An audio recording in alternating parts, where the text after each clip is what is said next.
समय आया विदाई का। सीता जी की मैया ने सीता जी को समझाया कि बेटा, सासु ससुर गुरु सेवा करे हो, पति रुख लख आयसु अनुसरे हो। जहाँ जा रही है तू अपने सास ससुर की सेवा करना और पति के रुख को देखते हुए अपने जीवन को ढाल लेना। और यदि तेरी वहां से शिकायत आई तो ये समझ ले कि मेरा तो मरना है। जब बेटी की कोई शिकायत आती है तो माँ पहले ही मर जाती है बेचारी। बस तो पहले ही डरपत रहते हैं कि कोई बात आए नहीं जाए। और तो यदि आ जाए तो बेचारी सबसे ज्यादा मरे वो मैयों को है। अब मैयो बेचारी करे का, बाने तो खूब डांट लई, फटकार लई, माल लई, सुधार लई, पर कछु ऐसे आवत है ऊपत्ते, जैसे मोर चिते चिताए आवत है, ऐसे कुछ छोरी भी ऊपत्ते ही आवते हैं, सिखी सिखाई आवते हैं। और कछु बिगड़ैल होते का वो बिगड़ाई आवते हैं। अब माँ बाप का मत जाए। कोई माँ बाप नहीं चाहते हैं कि कहूँ मेरी छोरी की शिकायत आवे, लेकिन अब बिन के लिए माँ बाप का करें। जो न्याऊ बाने घर अदर उठा रहा कि न कहो माँ की मानी, न बाप की मानी है, न कहो भैया की मानी, जो अपनी मनमानी करते हैं। और न्यू और कहते हैं देखो ये मेरी पर्सनल लाइफ है, इसमें कोई इसका इंटरफेयर नहीं करेगा, मैं जानूँ मेरी लाइफ जाने है। मतलब माँ बाप कछु नहीं रहे तो बिना कैसे सुधारे माँ बाप बेचारे लाचार हो जाते हैं।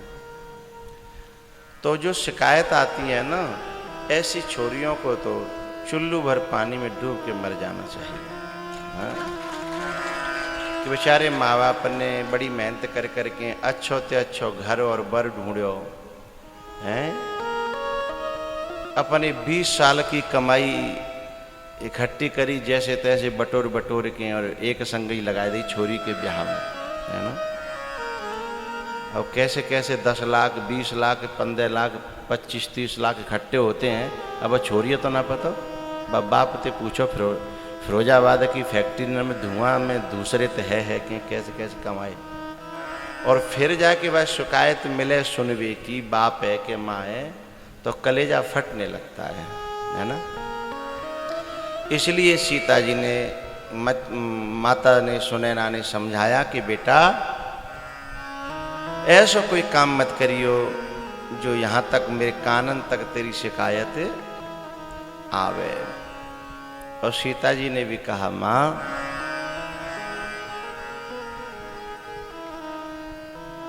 मैं तुम्हें वादा करती हूँ, मेरी लाश तो आ सकती है पर कभी शिकायत नहीं आएगी। चाहे दुख में कटे चाहे सुख में कटे, मैं पूरा पूरा साथ दूंगी। और इसलिए दूंगी कि मेरे माँ बाप का कभी मेरी वजह से सिर नीचा न हो। ऐसी बच्चियों को मैं प्रणाम करता हूँ, नमन करता हूँ, जो हमेशा हर कदम को उठाने से पहले अपने माँ बाप के सिर की ओर मन ही मन में झांक लेती हैं कि ये करने से मेरे माँ बाप को नीचा देखना पड़ेगा। फिर वो उस कदम को उठाती नहीं है, चाहे दुनिया इधर से उधर हो जाए। और जिनकी नज़र अब माँ बाप है ही नहीं, वे तो सूपन खा कहूँ डोले बिना को कछु ना है। वे माँ नहीं माने, बाप नहीं माने, बिन को का है कहूँ डोलें कछु करें। लेकिन जिनके अंदर इंसानियत है, मनुष्यता है, जिनके अंदर लोक लाज की शर्म है, जो बेटी सचमुच में जैसे बेटी कहा जाता है वो बेटी है, उसका दिल हमेशा बाप के लिए धड़कता है, माँ के लिए धड़कता है? वो कभी इस प्रकार का विचार नहीं कर सकती जिससे मेरे बाप का सिर नीचा होगा। भैयाओ सीता जी माँ को कहती है, माँ तू चिंता मत कर, मेरी लाश तो आ सकती है, पर एक बात बताऊं, जिस बेटी की तरफ से कभी कोई शिकायत ना आई हो और यदि एक शब्द और मिल जाए, कौन सा? एक शब्द ये मिल जाए ससुराल की तरफ से कि आपने हमें ऐसी बेटी दी है कि इसने हमारे घर को स्वर्ग बना दिया, तो माँ बाप का सीना चौड़ा हो जाता है, सिर उठ जाता है। हाँ हाँ, फिर उसे सारी दुनिया की कोई दौलत नहीं चाहिए, वो सुकून मिलता है माँ बाप को जब ससुराल पक्ष के लोग ये कहें कि तुम्हारी बेटी पाकर के हम धन्य हो गए। आज तक जो है कभी गलत नहीं बोली है, सेवा सोचने से पहले हो जाती है, किसी को ठंडी रोटी नहीं खाने देती है, घर कभी इसने ऐसा नहीं छोड़ा जो बुरा रहता हो, और पूरे घर को संभाल लिया है? कहीं कोई आलतू फालतू फोन नहीं करती, कहीं आलतू फालतू बात नहीं करती। धन्य हो गए हम तो तुम्हारी बेटी को पा करके, हम ऋणी हैं तुम्हारे। बाप से कहे समधी, बेटा को बाप, छोरी के बाप से कहे कि हम तो ऋणी हो गए तुम्हारे। हाँ हाँ हाँ, समझ लो ऐसी बेटी की जो पूजा पाठ है ना, वे सब सफल हो गए। माने जितने व्रत करे, पूजा करी, अभिषेक करे, मंत्र जप्यो, रामायण पढ़ी, वो समझ लो सफल है वो, हैं? और यदि माँ बाप को शिकायत का मौका मिले तो अच्छा नहीं लगता।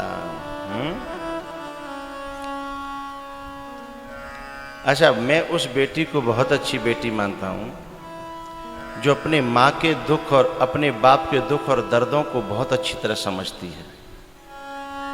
बहुत कम बेटी होती हैं ऐसी कि जो अपने माँ बाप के दुख और दर्दों को हमेशा याद रखती हैं कि मेरे बाप ने कैसे कैसे दुख झेले, मेरी माँ ने कैसे कैसे दुख झेले। ये बात जिस बेटी को याद रहेगी वो बेटी कभी गलत रास्ता पे पांव रख ही नहीं सकती है साहब। सीता जी ने अपनी माँ से कहा, माँ ये मैं गुड़िया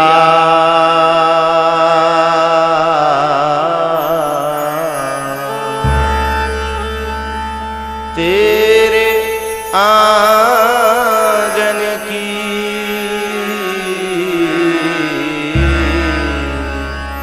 मैं बेटिया। जो अच्छी बेटियां होती हैं ना, वो तो माँ बाप की सहेली बन जाती हैं।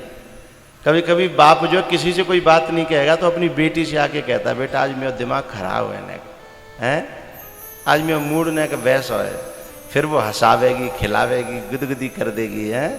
फिर जब हंसने खेलने लगेंगे तब फिर वो खुश हो जाएगी। सहेली बन जाती है बेटी। बहन भैया में कितनी लड़ाई हो हमारे देश में, लेकिन एक भीतर का इतना गहरा प्रेम होता है, इतना गहरा प्रेम कि जब वो जाती है ना, जब वो विदा करता है तो डोली में बैठाता है ना, तो फिर वो भाई के कपड़ों से लिपट जाती है, भाई के कपड़े पकड़ लेती है, भैया भैया करके, भैया। तो कमीज फट जाती है, बटन टूट जाती है और वो छोड़ती नहीं है। तो फिर वो भी रो जाता है। कौन? जो रोज लड़ता था, है, बार पकड़ के होती दोनों में, है, कॉपी मारो होती, कपड़ा मारो होती, है, जो हाथम पर है वही मारो होती थी। और माँ बाप बीच बचाव कर करके परेशान होते हैं। लेकिन एक दिन वो भी रो जाता है जब वो डोली में बिठाता है ना, तो फिर दुनिया पूछती है कि चौरे तू तो रोज लड़तो है, तू काहे क्यों रोयो, तू रोज लड़ता था। तब वो कहता है कि मैं लड़ता तो मैं था, वो मुझसे कभी नहीं लड़ी, और कई बार तो मेरी जीजी ने मोए बचायो, अपने ऊपर ले ली कोई बात। कई बार ऐसी बातें आई जो अपने ऊपर ले ली, चूँकि पिताजी उनको तो मारते नहीं थे, लेकिन हमारी पिटाई आ जाती, ताते हमारे ऊपर आए वाली बात कौन के ऊपर ले ली? अपने ऊपर। मैं उनको कैसे भूल जाऊं। भले ही लड़ाई हो जाती लेकिन शाम को रोटी लेके मेरे पास आती कि ले खा ले, हैं, क्योंकि जब तक मैं नहीं खा ले तो तब तक वह अच्छो लगत नहीं हो। और ऐसा प्रेम जहाँ बहन भैया में होए ना, उस घर में आके देवताओं का निवास होता है। सीता जी कहती हैं, माँ मैं गुड़िया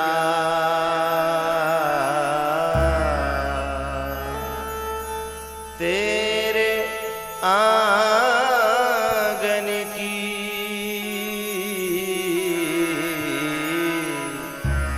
मैं चिड़िया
बाबू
गीत गा के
आगे ले आओ, अंदर सोफा डला है।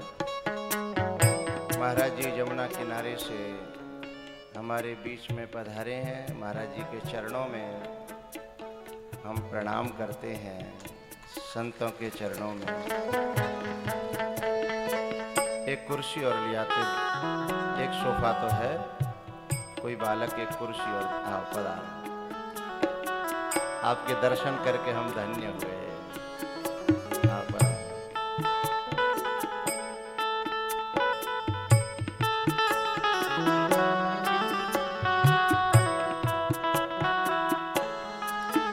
अच्छा कोई बात नहीं, गुरुओं के सामने नीचे बैठते हैं, अच्छी बात है।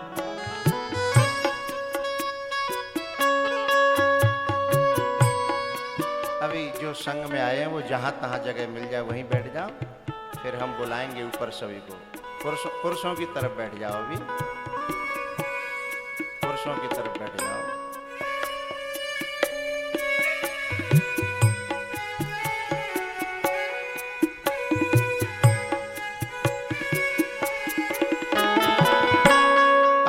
आगे जगह खाली है, आगे आ जाओ, सभी आगे आ जाए।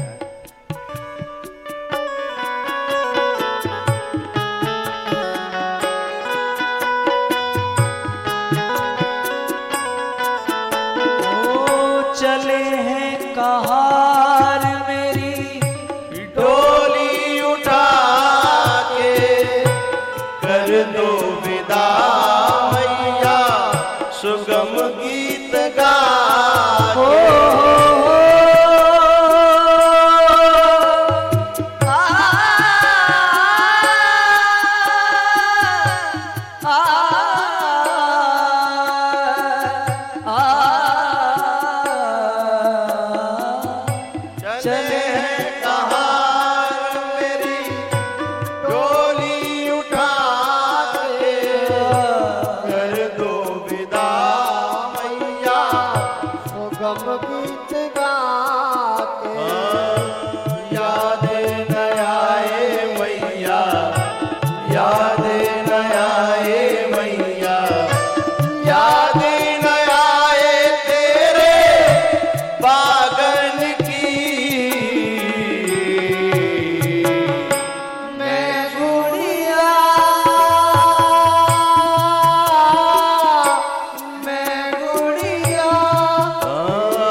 बंधन की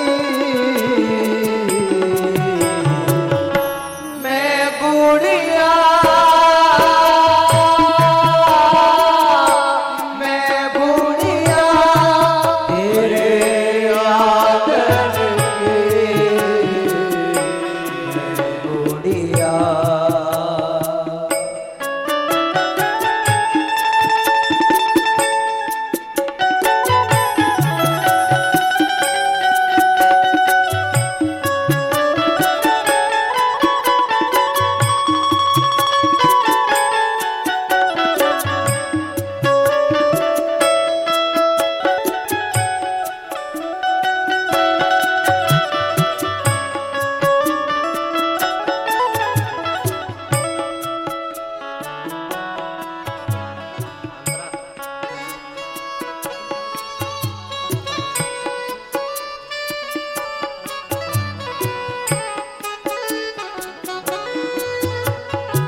अपने पिता की परम पहेली बचपन में सखी यन संग खेलो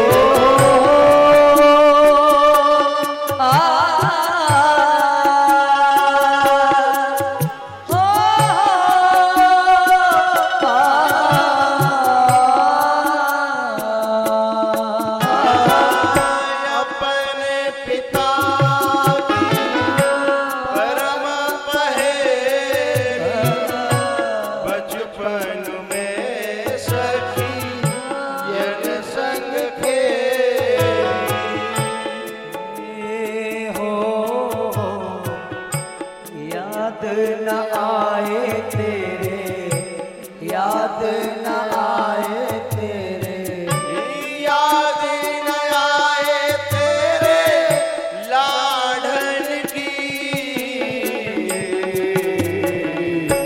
मैं गुड़िया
सीता जी ने अपनी माँ को समझाया कि माँ,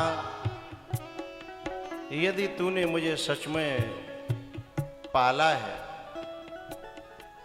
यदि मेरे अंदर थोड़ा सा भी तुम्हारा लाड़ प्यार बसा है, तो मेरी लाश तो आ सकती है पर कभी अयोध्या से लौट करके शिकायत नहीं आएगी। मैं तेरी अगर बेटी हूं तो धन्य है ऐसी बेटियां, धन्य है ऐसी संतान। और सीता जी ने ऐसा करके दिखाया। अगर आज किसी को बंटवारे में थोड़ा सा भी कम, 1 इंच कम मिले तो तुरंत वो फोन खटखटा देती हैं अपनी माँ बाप के पास कि मेरे साथ अन्याय हो रहा है। और उसका सीता जी का पूरा हक छीन लिया गया। और केवल छीना ही नहीं गया, ये भी शर्त रख दी गई कि जिंदगी में और 14 साल तक किसी गांव नगर में जाओगे नहीं। क्या कसूर था उसका?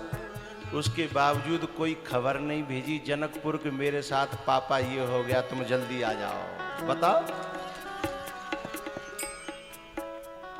इसे कहते हैं धैर्य, इसे कहते हैं शील, इसे कहते हैं लज्जा, और इन सब का मिला हुआ रूप है भारत की सच्ची बेटी, उसे बिटिया कहते हैं। भैया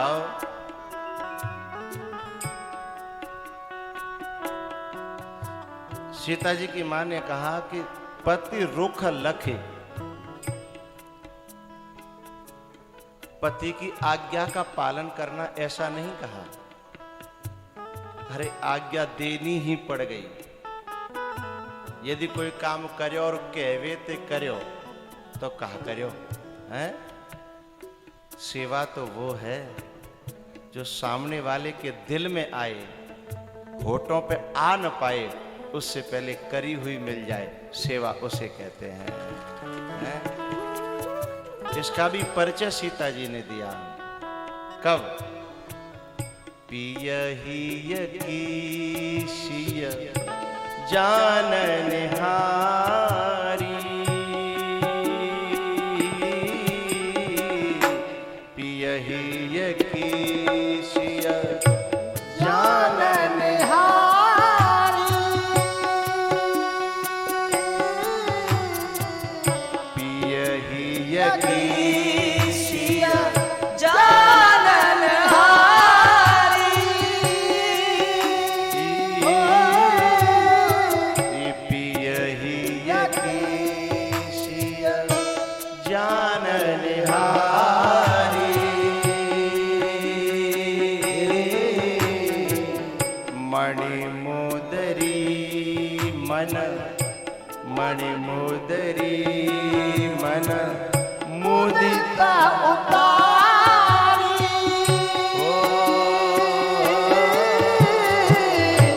मणि मन मुदिता उतारी, पियहि की सिया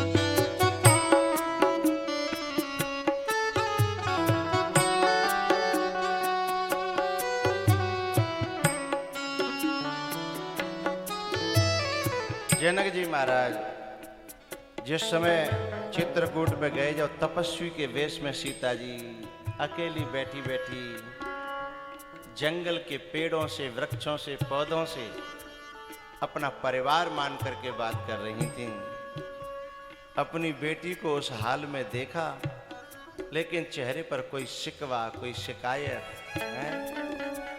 था नहीं। वहां भी अपने जीवन को सेवा मान करके, तपस्या मान करके जी रही थी।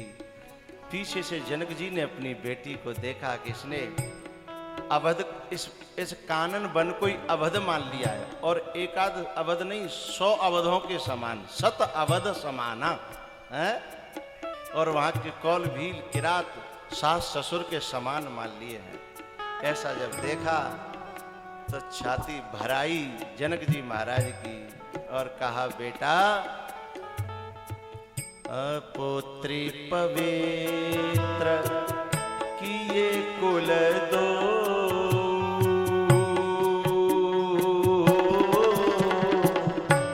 पुत्री पवित्र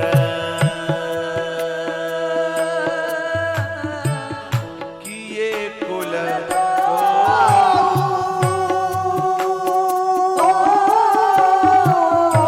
पुत्री पवित्र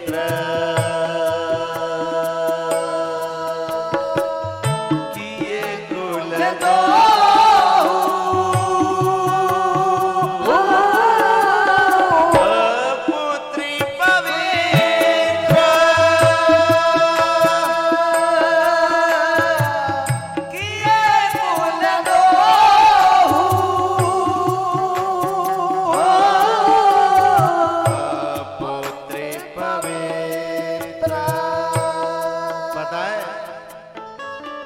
एक लड़का, एक पुत्र, एक बेटा यदि कभी कुछ गलती कर जाए तो एक कुल को दाग लगता है। लेकिन कोई बेटी यदि कहीं फिसल जाए, कहीं डगमगा जाए, कहीं पांव,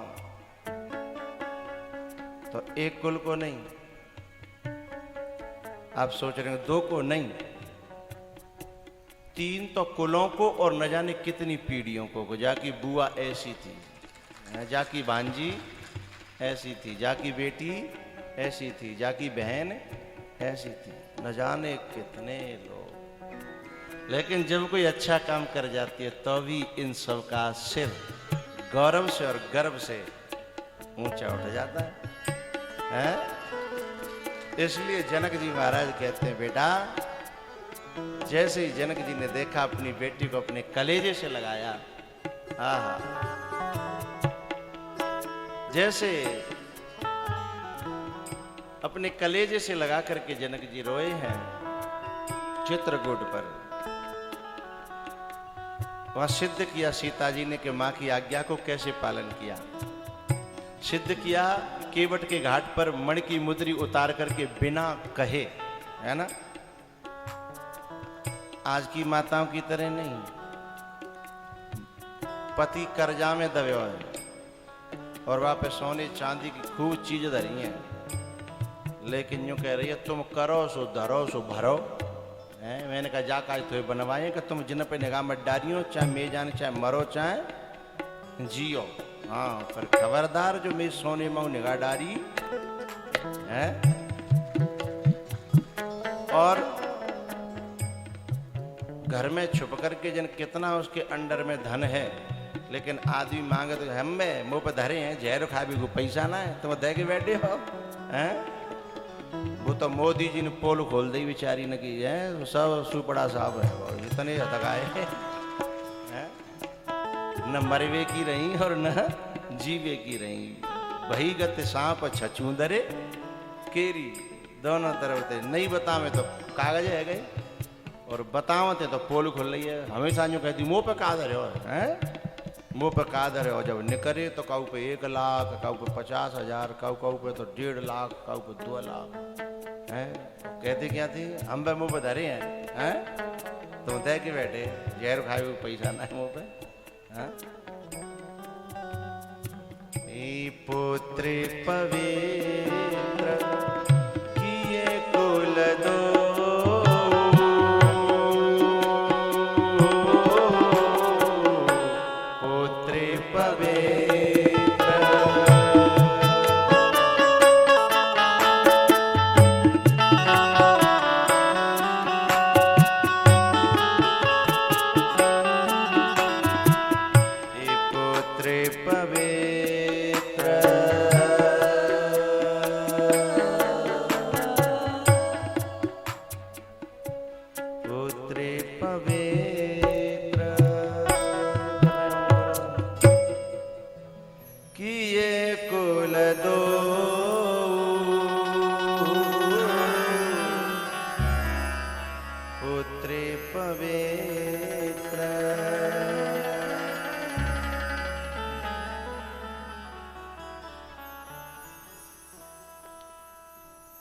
अभी 2 बजने में 10 मिनट हैं और हम 2:15 2:30 बजे के बीच में लंच करते हैं। तब तक को टाइम होए, है ना। हाँ तो ठीक है। और महाराज जी इतनी देर बैठेंगे, दर्शन देंगे तो हमें कितना अच्छा लग रहा है। संतों के आने से कथा सफल हो जाती है। और बहुत बहुत आशीर्वाद, धन्यवाद है हमारा सत्यपाल को। ये हमारा बहुत प्यारा बच्चा है। ये संतों का मिलन कराया। संतों के मिलन कराने से पृथ्वी पर, धरती पर शांति और सुकून का विस्तार होता है। संतों का क्या, सभी का मिलन कराए वो इंसान अच्छा ही होता है। सभी का मिलन कराए, भैया भैया का, बहन भैया का, माँ बेटा का, पति पत्नी का, जो किसी का भी मिलन कराए वो अच्छा ही होता है। लेकिन फिर एक अच्छे महापुरुषों का दर्शन करा दे। महाराज जी के चरणों में मेरा बार बार। और आप तो चलती फिरती जमुना जी हो, हैं। जमुना जी की रज आपके चरणों से मिलती है।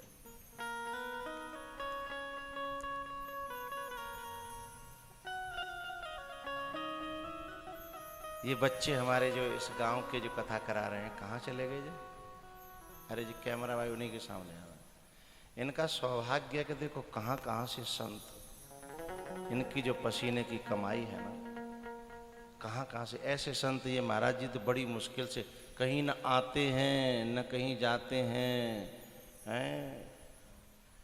और आज तुम्हारी कथा में हैं? आभार प्रकट करिए परमात्मा का, ऐसे संतों का। सत्यपाल की कथा में बड़ी मुश्किल से नेक देर के लिए आए थे, दर्शन दिए थे, नहीं कहीं आते जाते नहीं। साधु नाम दर्शनम पुण्यम तीर्थ भूता ही साधव है, दुर्लभम त्रयमेव तत्। ये दुर्लभ जो संत होते हैं ना, वो बड़ी मुश्किल से मिलते हैं, है ना। और वे फिर मिल जाएं, दर्शन हो जाएं, और बीच में बैठे हों और कितनी देर बैठने का फिर मौका मिल जाए, फिर तो बल्ले बल्ले है ना, हो गई मेरी बल्ले बल्ले, है ना।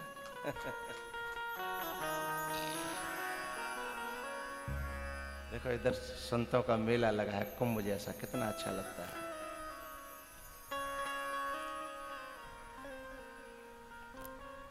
संतों से मुझे बहुत अच्छा लगता है। यूं मत समझना कि मेरा डिपार्टमेंट है इसलिए नहीं, ऐसा नहीं है।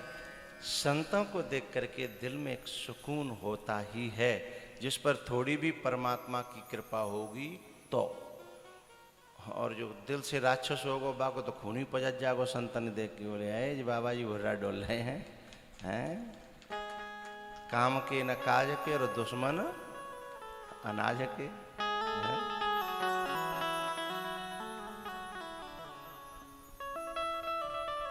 नहीं नहीं,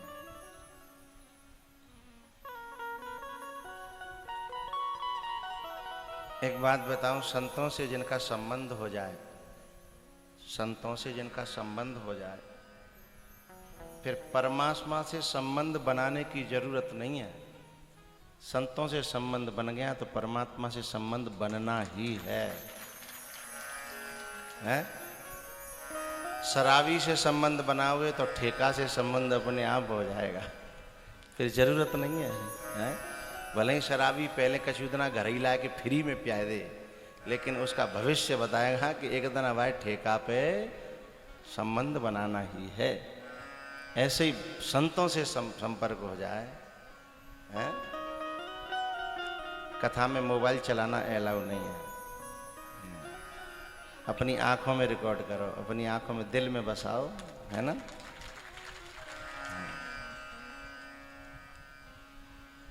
नहीं, क्यों घबराऊं मैं? मेरा तो संतों से नाता है, क्यों घबराऊं। परमात्मा और महात्मा अलग अलग नहीं है। भगवान कहता है कि मेरा संत ही मेरे चलते फिरते स्वरूप हैं, मैं कुछ अलग से नहीं हूँ। और संतों में जो मुझे नहीं देख पाया तो मुझे मंदिरों में फिर ढूंढने वाला नहीं है, मैं मंदिरों में नहीं मिलूंगा। क्यों घबराऊं मैं, मेरा तो राम से नाता है।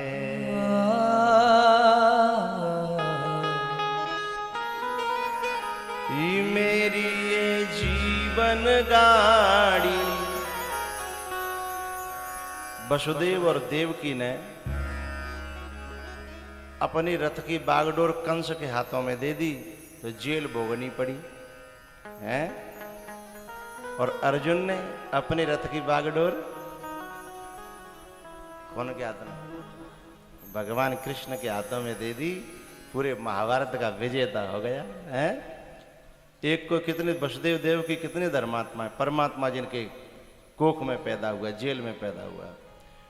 ऐसों को भी यदि हमारी जीवन की बागडोर, हमारे जीवन के रथ की बागडोर हमने कभी दुनिया के बारे के हाथ में सौंप दी तो समझ लो जेल में ही जाना पड़ेगा, है ना? हाँ? लेकिन यदि किसी संत के जीवन में हमने बागडोर संभाल दी, दे दी, हमने उनके नाम का मनिया अपनी गर्दन में डाल लिया, है? हम उनके पालतू बन गए। आहा, क्यों घबराऊं मैं, मेरा तो राम से नाता है।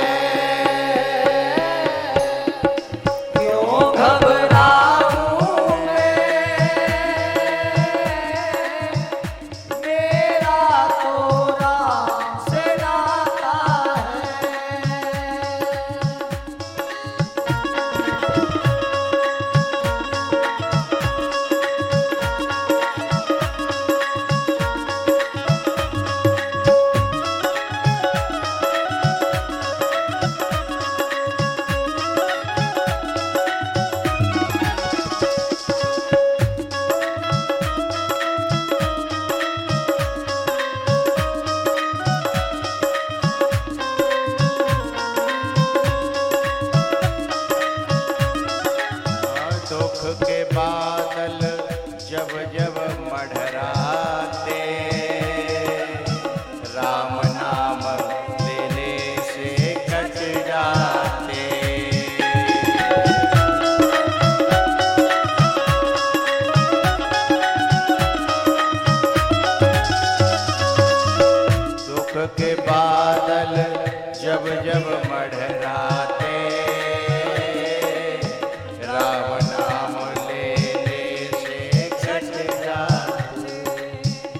संकट आने से पहले, संकट आने से पहले राम आता है। क्यों घबराओ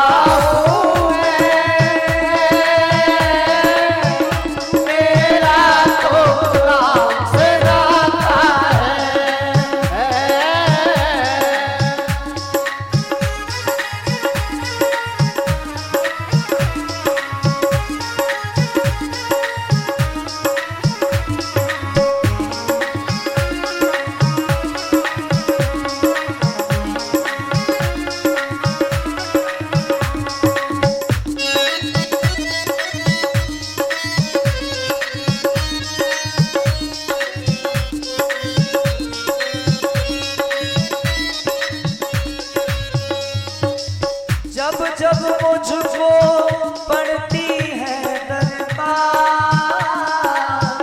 राम हमेशा रहता है तैयार।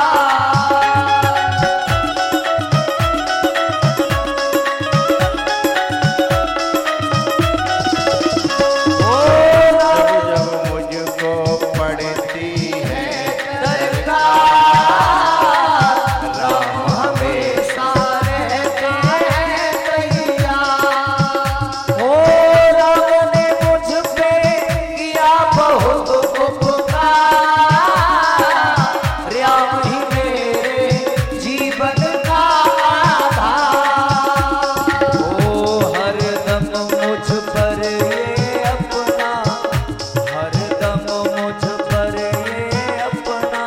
प्यार लुटाता है।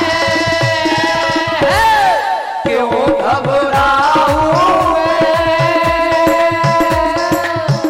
मेरा तो राम से नाता है।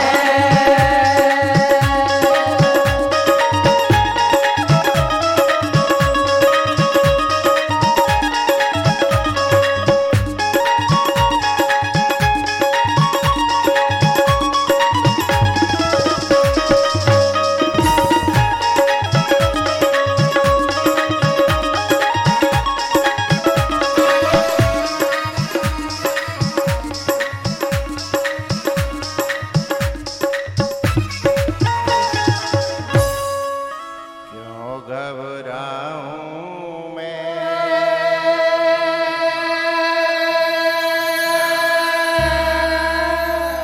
मेरा तो राम से नाता है। मेरी ये जीवन गाड़ी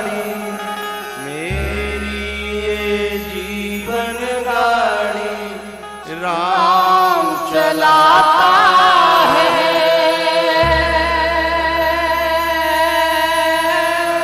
क्यों घबरा